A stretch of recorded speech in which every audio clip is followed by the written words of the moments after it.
Audio on demand from Vision Christian Media. Foundations. The rabbis desperately wanting to ensure that none of the Jews in their congregation would ever fall into the trap of believing that Isaiah 53 is talking about Jesus, so they simply secreted that particular passage away and didn't cover it. Foundations. Understanding the Jewish foundations of our Christian faith. With Robbo Robinson and Mandy Warby. Over previous programs, we've begun learning about the end of Isaiah 52 and chapter 53, and how centuries ago the rabbis agreed to simply remove those portions from the study schedule in the synagogues, because reading and studying them caused controversy and argument, because they appeared to describe very accurately the death and treatment of Jesus. It's also been reinterpreted to imply that Israel is the suffering servant, not the Mashiach, the Messiah. Last time we began looking at the verses at the end of Isaiah 52, and how Jesus seems to fulfill them perfectly. And now, in this program, we're going to move into Isaiah 53, the forbidden chapter. I didn't mention it last time, and I should have, but this is based on the research, not of myself, but of Dr. Itan Bar from the Ministry of One for Israel. It is so good. It's by Messianic Jewish believers wanting to reach primarily their own Jewish people. It's a fabulous ministry. So we've been learning how the rabbis desperately wanting to ensure that none of the Jews in their congregation would ever fall into the trap of believing that Isaiah 53 is talking about Jesus, so they simply secreted that particular passage away and didn't cover it. They didn't take it out of the Bible. They weren't discarding the Bible. They just didn't have it in their teaching schedule.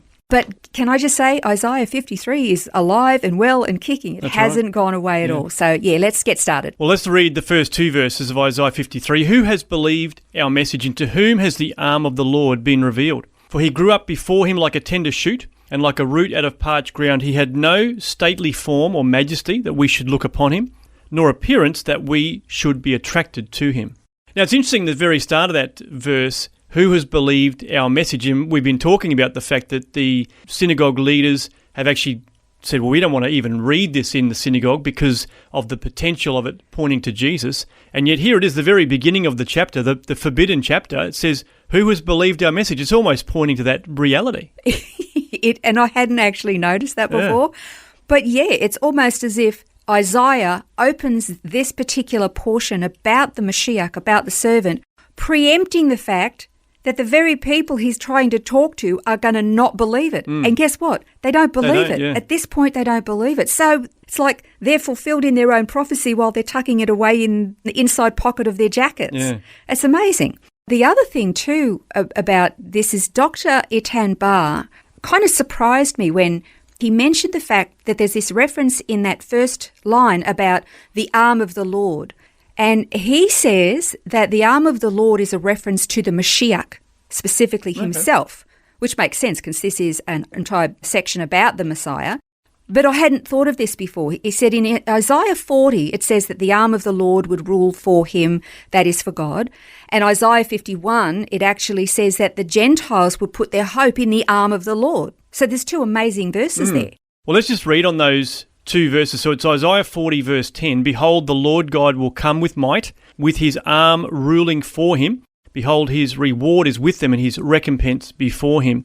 And then Isaiah 51 verse 5 says, my righteousness is near, my salvation has gone forth, and my arms will judge the peoples. The coastlands will wait for me, and for my arm they will wait expectantly. And here's what's really interesting here, because he's talking about righteousness is near and my salvation. The Hebrew word for salvation is Yeshua.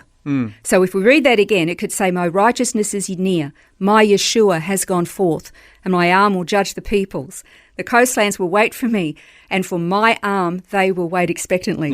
His name's right in the verse. That's incredible. So Mashiach is the arm of the Lord. That was something that I was unexpected when I was reading this article, so it's good to go and maybe check that out yourself at a different time. Okay, so this passage goes on and says, for he grew up before him like a tender shoot, and like a root out of parched ground.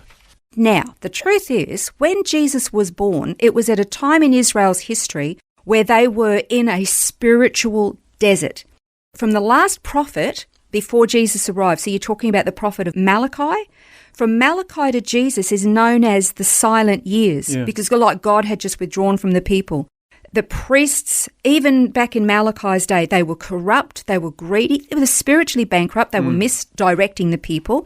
You get to Jesus' arrival and the priesthood is corrupt. The religious leaders were more interested in their piety and their long robes and their loud prayers in public and the extra large phylacteries that they would wearing so that they would look spiritual. But and Jesus, what did he call them? He said, you're like whitewashed tombs filled with dead men's bones. Yeah. I mean, what an insult.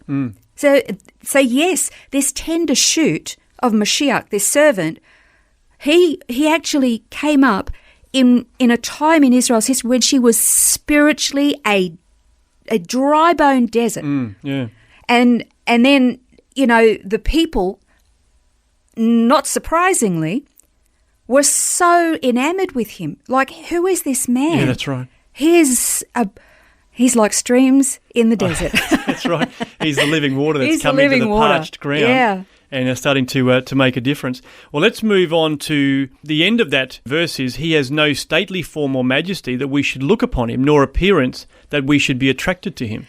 Now, can I just say that most people are not even familiar with the fact that Jesus may not have been particularly handsome, because if you look at any piece of artwork, any representation in the media of Jesus, and can I just say they always make him absolutely gorgeous. Always. His hair is just perfectly rugged. His face is just perfectly tanned and symmetrical. His eyes are always just dreamy. They always present Jesus like that. Yet it says here that there was nothing about him that we would be even remotely attracted to him. Yeah, that's right. So God actually made sure that his servant would not be swoon-worthy. He was not going to make the ladies flutter. He was not going to make the men jealous, except the religious Pharisees, but that was for a different reason. That was for his internal, Nobody was going to be following Jesus because he was so good-looking that he was a catch.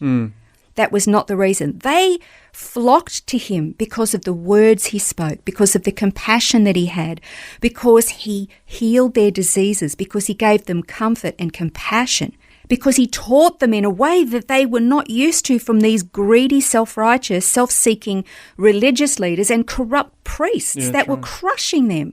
So Jesus didn't look fantastic, not at all. In fact, if you passed him in the street, you'd probably not give him a second look, or you'd probably go, huh, what guy? Yeah, that's right. He was nothing to look at, but he was everything else. Yeah. He was this life, this water in the desert that they were longing for. Well, let's move on to verse 3, where it says, he was despised and forsaken of men, a man of sorrows and acquainted with grief, and like one from whom men hid their face, he was despised, and we didn't esteem him. So when you read the Gospels, what you discover is that the general populace were really drawn to Jesus. Okay, as we were just saying, he was so utterly different from what they had experienced. They loved him. They flocked to him. But it was the religious leaders that despised him. They absolutely hated him. Now, we know they were jealous of him because he comes along and immediately the populace are following him, and the populace wants nothing to do with them anymore. They've lost all their prestige, no matter how big the phylacteries.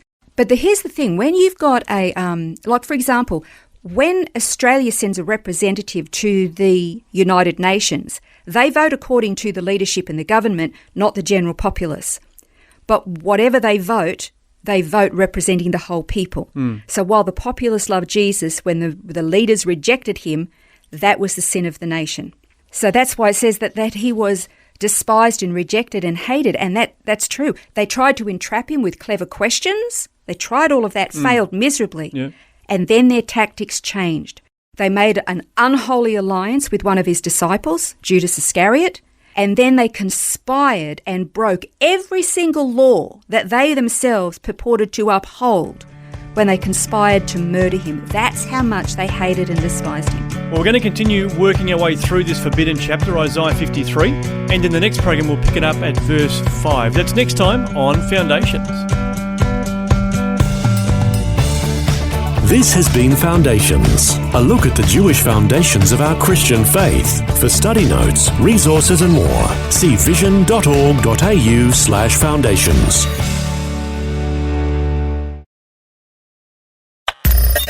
Thanks for taking time to listen to this audio on demand from Vision Christian Media. To find out more about us, go to vision.org.au.